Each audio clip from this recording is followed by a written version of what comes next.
So, it's been a busy year, and you're probably asking, why am I wearing a suit?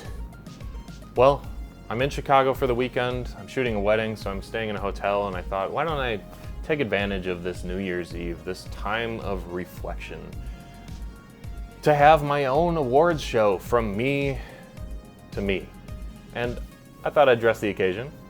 And it's definitely not because I forgot the rest of my clothes at home and I'm stuck wearing this suit for the weekend. But in 2022, I uploaded 20 videos to this YouTube channel, and while I wish it would have been a lot more than that, here are my top 10 favorite videos that I made in the last 12 months.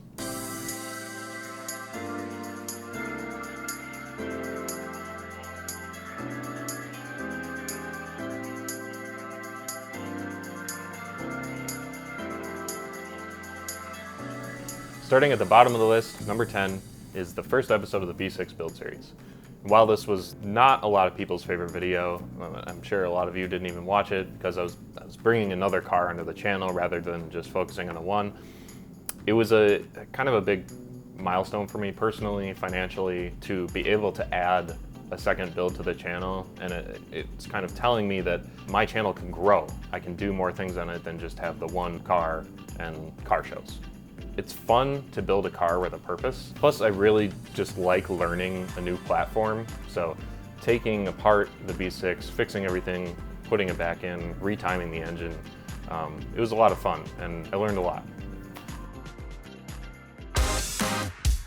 Next up on the list, number 9, was actually a pretty recent video, and it was putting that B6 to the test, my track attack video. If you haven't watched this one, go check it out after this. That one is just on this list because it was super fun.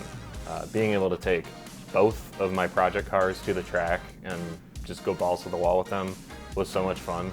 It was really, really stressful taking both of my cars, getting somebody to bring the other car, having somebody else drive one of the cars when I wasn't driving it, running 4 cameras all at once, having 2 of my friends who aren't familiar with shooting video shoot me while I was driving the 2 cars, and trying to provide commentary for it throughout the whole thing was a mess. But as soon as I got on the track with the B8 for the first run, all that just wiped away, and it was a ton of fun. All in all, it's just a great time, and I'm looking forward to adding a lot more track content to the channel.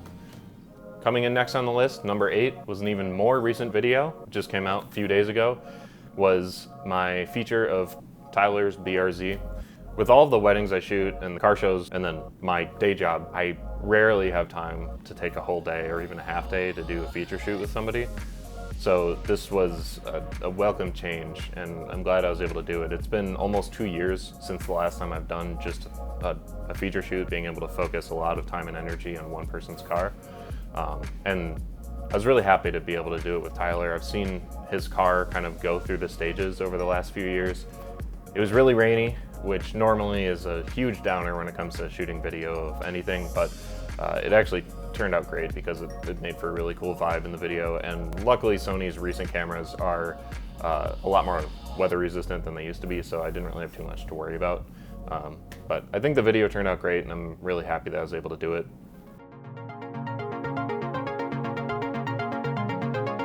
Number 7. You might think that this is a little low on the list, but Slammed Enough Gatlinburg 2022. Normally this is one of my favorite videos of the year, and it still is, but for some reason this year Gatlinburg just kind of felt like it came out of nowhere, so planning was kind of rushed, and I wasn't able to bring a second shooter with me this year, and I had one less day in Gatlinburg, so I basically had to be in a lot of places all at once with no time to think, and that kind of, I felt like it was rushed, and then, I don't know, a lot of things didn't exactly go according to plan. I got home after the show and realized that one of my hard drives had corrupted and basically made me not able to access footage from an entire day. And if you don't know anything about Gatlinburg, it's a 2-day show, and each day has different cars inside, so it's basically I missed an entire car show and a couple features worth of footage. Thankfully, I was able to get my footage back, but that did set me back quite a few days when it came to editing. All in all, I think it turned out great, but it was a lot of stuff that kind of could have gone better, and I'm looking forward to next year as an improvement. Gatlinburg is always a great time, and one of my favorite things about it, besides just the environment, the area, the Smokies, is just the amount of friends I make, the amount of new people that I meet. There were a handful of people that came up just to talk to me because they're fans of the build series or fans of the channel in general, and it's really humbling. It's great meeting you guys. It's just really, really cool. So that's number 7. Next up on the list, number 6, also a Slammed Enough show, Slammed Enough SoCal. This was a really cool show. It was definitely something that took me out of my comfort zone. This was my first time in the Los Angeles area, and this was also the first time I had to fly to a show. Normally, for Slammed Enough shows, I drive, which takes a long time sometimes. But normally I drive to those shows because I take at least one other person with me. I have all of my gear, and then I also rig up my car to shoot rollers. And it's nice to kind of be on my own schedule with that stuff and not have to worry about like the weight of the stuff I'm bringing. But California is a long way away from Wisconsin. So I flew to SoCal, and because I was flying, it didn't make sense for me to bring somebody with me like I normally do, because to make them pay for another plane ticket is just a lot. So I was on my own on this trip, but I still had the Slammed Enough staff to help me with shoots when I needed. It made me kind of work in new ways, and I got to see SoCal. I got to see Los Angeles, which was really fun. I don't care what anybody says, it's a really cool place. I got to shoot with the Seaman car, a really cool BMW, and I got to sprint through LAX at 5 a.m. That wasn't a plus of the trip, but everything besides that, it was super fun. All right, we're almost halfway through. Number 5 on the list is episode 13 of the V8 build series. This episode was kind of 2 years in the making.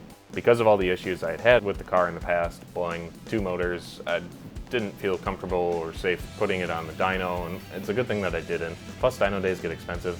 I keep saying this word, it was a milestone for me. Taking the car to the dyno, watching it do 3 passes, first time I've ever had any of my cars on the dyno before, and being able to drive it home without any problems, regardless of how hilariously low the horsepower number was, it felt good, and I was glad that it happened. It also was really funny to see a lot of people just immediately think, oh no, something's wrong with the car, do a compression test, do all this, like your motor's junk again. But it was just like the simple explanation was just fueling. But it went well. It was also like the middle of winter and we drove home in a snowstorm. But it was also super fun to make that horror film in the beginning with my friend Will. It was just great. I want to do more narrative work and throw more of that kind of stuff into the videos. All right, next up on the list, number 4, also a B8 episode, episode 15. This was kind of the season 2 conclusion. It was my redemption episode for the sad dyno day from before. And it was just kind of like everything had finally worked out and the car was finally where I wanted it to be. I finally found a tuner who I can trust and who's honestly become a really good friend of mine, Tyler Ward. So when this episode came around, it was kind of, it was a stopping point, a way for me to take a break from disassembling and reassembling and just dumping money into the car and just being able to enjoy it. So I drove it for the whole summer and just had so much fun with it. It was the exact car that I wanted and it just felt good. So I'm getting back to putting new parts on it, but it was just really nice to have it almost as a daily driver, just fun. Number 3, we're almost there. We're in the top 3, is my Slammed Enough Stupid Cold documentary. I actually sometimes forget that I even made this. It's the biggest project I've ever done, and it was just a really cool experience. It's the first time I've done like a feature-length documentary. I learned a lot about storytelling with this video, and I got to spend an entire week in Memphis with the Slammed Enough staff and got to know them a lot better and just learn how they work as a company. And Stupid Cold was the first show that I ever did video of Slammed Enough. I didn't know them. I just went there on a whim in 2017 just to film it because I had heard of the show, and 5 years later I'm working with them. So that's just super cool, and I know that everyone in the staff really liked the video, so it was just a great experience. It was a passion project of mine, and I really want to do more of them. Unfortunately, there have been some staffing changes there since I made that. That's just kind of how life is. So it's not necessarily relevant anymore, but more of a reason for me to make a new one. All right, there's only 2 left. Number 2 goes to Brew City Banger. Brew City Banger is the best local event in Wisconsin, period. It is a drifting event and a car show in one at the Milwaukee Mile, and it's really the biggest event that happens at that racetrack now, one of the only. It's a grassroots drifting event. It's just a bunch of local guys having fun, and Track Day Direct, Club FR, the 2 businesses that put it on together, they are some of the greatest people. I also, at this one, I met Hurt from Hoonigan, and I met T-Pain, and my dad even came to this one, which is super cool because he doesn't get to go to these kinds of shows with me a lot. And on these kind of events, I get to play with things like super slow motion, like 240 frames per second. Last year was the first time that I really played with that slow-mo capability on my camera. So this one, I got to do it some more, and it's really fun. I think motorsports in general are a lot more fun to shoot. With car shows, it's kind of like you are responsible for creating the show, and with drifting, they create the show for you, if you know what I mean. This was also the first time I'd ever used one of my vehicles as a chase car. I was really nervous the whole time and was so afraid to take my car on the track, but then as soon as I did, the camera didn't fall off, I didn't crash, and then like I was in.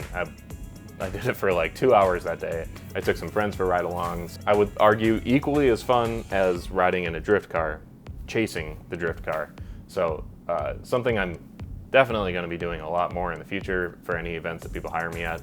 It's just a fantastic event. And when the video was done, we had a little premiere event in Milwaukee at a movie theater, and I got to see my film on the big screen, which I haven't been able to do since college, so it was really cool. If you're able to, wherever you're from, come to Milwaukee for Brew City Banger. It's worth the trip. If you're considering coming out and you have questions, just shoot me a message. It's a great event.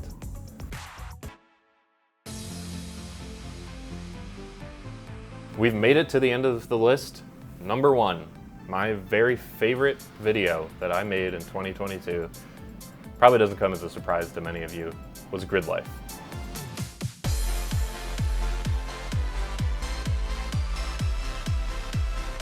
Grid Life, any video you may have seen of it from Crispy or me or any, like, that is how the event is. It's so well represented, it's so fun. There's track events, there's a show event, there's drifting, there's music with like real artists, and it goes on the whole weekend. People camp, and then you wake up in the morning to the sound of cars driving on the track, and you get to watch them.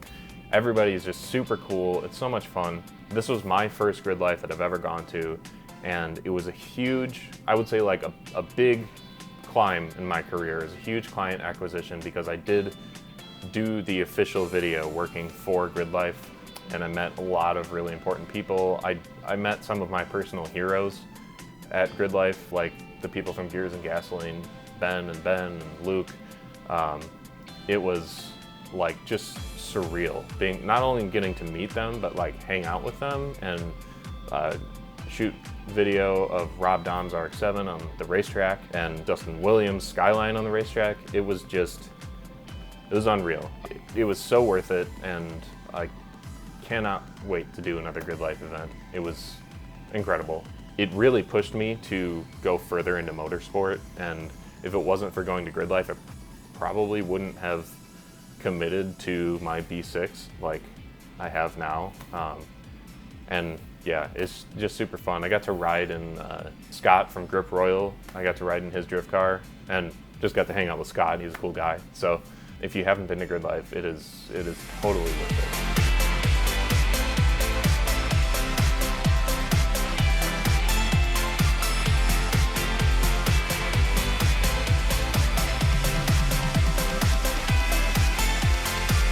So that is my list of my top 10 favorite videos of the year. Thanks for watching. If you've stuck around until now, I appreciate it. Let me know what your favorite video of mine was. for the year, because when you say nice things about me, that makes me feel good about myself. Yeah. Here's to 23. Looking forward to big things. Looking forward to getting out of this suit. Thanks for watching.